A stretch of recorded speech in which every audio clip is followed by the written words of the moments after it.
Hello, and welcome to Inklings with Irena, the weekly energy show connecting you to your intuitive guidance system. And today I want to talk about how to avoid leaving help on the table. Maybe you've heard that phrase, avoid leaving money on the table. And basically the idea behind there are moments where we kind of missed out on a good deal. So for example, maybe we have clients that we've been charging $200 for a certain service and they would gladly, more than happily pay $500. Or maybe you're applying for college and you skip applying for grants or scholarships. And that's an example of leaving money on the table. There are those moments where you could have had really incredible, valuable resources that you missed out on. And that's never any fun, especially in hindsight. There's a lot of kicking ourselves when that happens. If we haven't met, my name is Irena Miller, and I've been guiding women for over 20 years in just how to avoid missing these incredible opportunities. Executives who can stand in their own power and find their voice using the systems I teach them to ask for that raise, to negotiate a new salary. Entrepreneurs who maybe are a little camera shy and are hesitating to do that webinar or their weekly show. I share with them practices, tools, and that's what I'm here to do with you today. There are 3 specific key action steps that my clients are taking that makes all the difference. So before I get into those 3 key items, when you hop on, definitely give me a hello, a quick shout out. Let me know where you're watching from. Hi, Pamela, good to have you. So first I want to share with you the story of Joe. I love this story because it's a wonderful visual and example of just what it's like to leave opportunities and resources behind. Joe, wonderful Joe, had a great life, enjoyed it to the fullest, and it came to the point where it was time for him to transition and go up to heaven.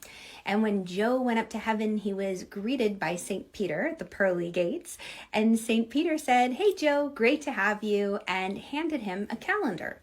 Now, Joe was a little confused, thinking, why am I being handed this calendar? And he looks at the calendar and he notices the little square box with dates had presents on them. There were a lot of presents, and this calendar went on. It was like a thick booklet. And he noticed something strange about these little presents that were on the calendar. Most of them were wrapped. Only a few were unwrapped. So now Joe is really confused, and he turns to St. Peter and he said, "St. Peter, why are you handing me this calendar, and what's the deal with the presents? Why are there so many gifts? It wasn't my birthday that many times. It wasn't a holiday or a celebration." And St. Peter smiled at Joe and said, "Joe, these were all the gifts of grace that were offered to you. And the ones that are opened were the ones that you received and accepted, and the ones that stayed wrapped were the ones you chose not to." Oh, I get goosebumps. How many times have we kicked ourselves in hindsight at missed opportunity of losing out on valuable resources? Maybe we didn't even know those resources were there. Maybe we didn't have the confidence, or there was a limiting belief that held us back from going after that resource. This is what gets me fired up. This is what I love to share. So what I usually share just with my clients, I'm sharing with you today because I don't want you to miss out on these valuable resources. The first key action step that I encourage my students to take is to be open to receiving, right? If we're not open to receiving grace, we can't do anything to earn it. We don't necessarily deserve it. It's just a gift freely given without strings. But we definitely can be open to receiving it. There are ways that we can shut down and not even see these gifts of grace around us. So for a quick example, I'll share an experience one of my clients just had, because this gives me goosebumps. I'm so excited. She is getting ready for a major move. She's moving from one country to another, and her home is being packed up. She has help, and it's being packed up by these helpers. She has 17 crates worth of her wonderful things all packed up, ready to be shipped overseas. And in the midst of it all, her husband turns to her and says, where are the titles to our 2 cars? Because here's the thing, moving countries, there's certain things they can ship home and certain things they can't. And the cars, they can't bring with them. So they wanted to sell them to earn some money. It might as well. Moving across the ocean, changing countries, it's not a easy, cheap adventure. so they couldn't find the titles. Now, what would have normally escalated an already stressful situation, they have to pack up and leave in a very short window of time. And the place is a wreck, as it would be. Anybody's space, boxes everywhere, papers, bits and pieces. And all of a sudden, you look and you say, where are those titles? You almost want to laugh. But my client remembered, she's like, oh my gosh, I've got this technique from Irena. I'm going to use the technique and I'm going to ask my unseen helpers, my angels and my guides, where are those important pieces of paper, the titles?